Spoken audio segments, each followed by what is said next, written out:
All right, today we're going to dive into one of the all-time great short stories, Raymond Carver's Cathedral.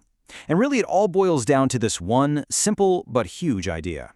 What's the real difference between just looking at something and actually seeing it?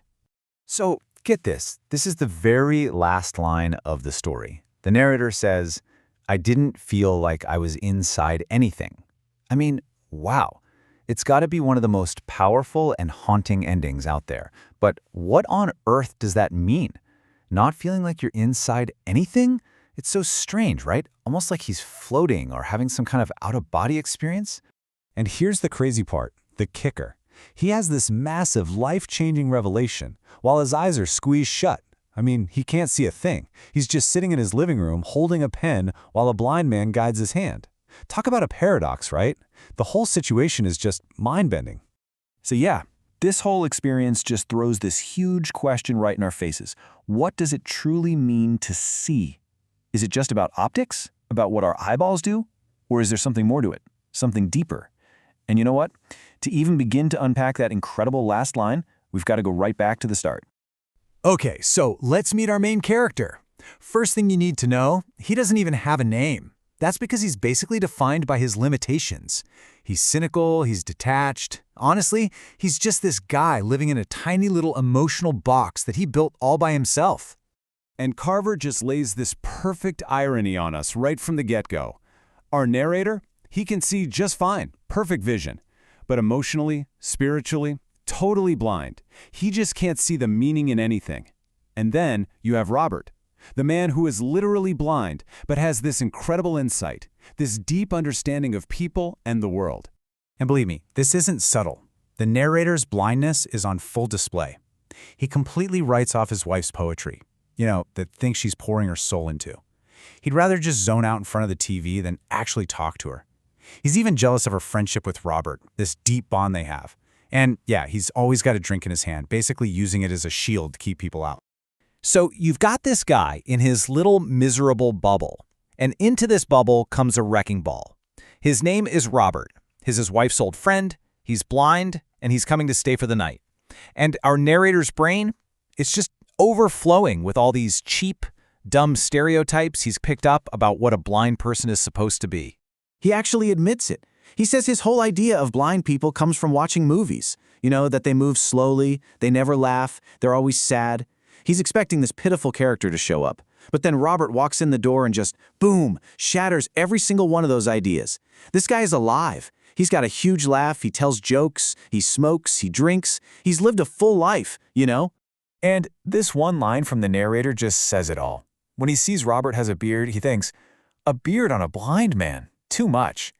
Like, how small-minded can you be?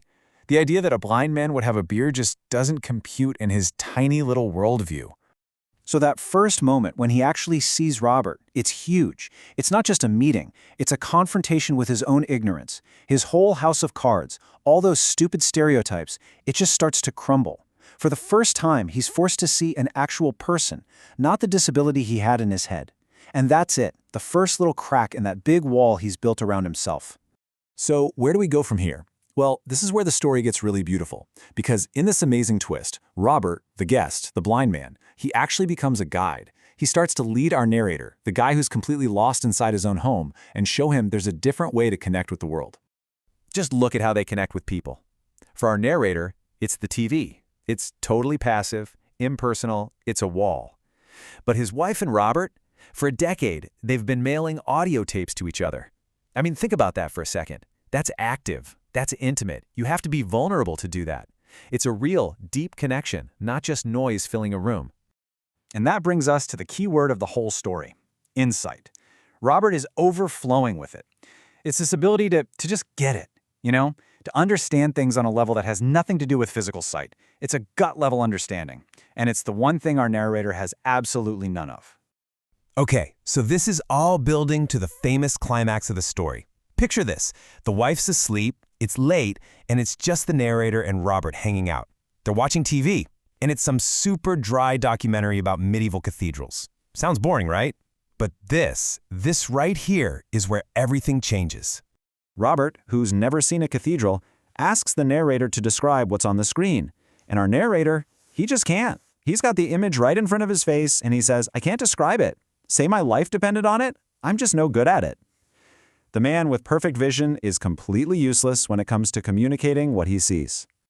And then Robert says something so simple, so brilliant. He goes, hey, listen to me. We'll draw one together.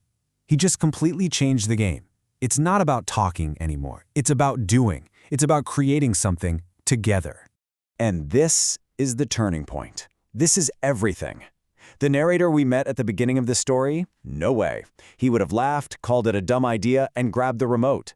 But this time, he doesn't. For what feels like the first time in his life, he chooses to join in. He chooses connection over isolation. He says yes. And just watch how this happens. It's so powerful. First, there's touch. Robert puts his hand on the narrator's. Then, they start drawing. They're creating this thing together. And then comes the critical instruction. Robert, the blind man, tells the seeing man, close your eyes now. And the amazing thing is, he actually does it. So there he is, eyes closed, drawing a building he doesn't really understand for a man who can't see it. And in that moment, that's when the breakthrough happens. A real, honest-to-God epiphany. And it doesn't happen in the light. It happens in the dark. And this, right here, is the absolute heart of the story.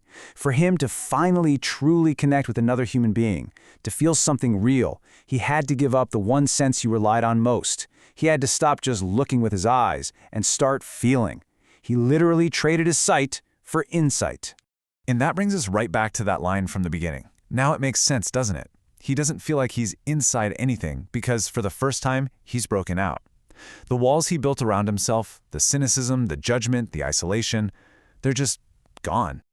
That drawing of the cathedral, it's not really about the building. It's a symbol of that connection, that breakthrough. Our narrator makes it clear he's not a religious guy at all. But what happens there on the floor? It's a transcendent experience. It's like a prayer without God, a moment of pure grace found on a living room floor with a paper bag and a ballpoint pen. So, in the end, Carver leaves us with this powerful idea to chew on, that maybe, just maybe, to really see someone, or even the world, you have to close your eyes first. You have to let go of the surface and try to connect in a different way. It makes you wonder, doesn't it? What are we not seeing every single day just because we're too busy looking?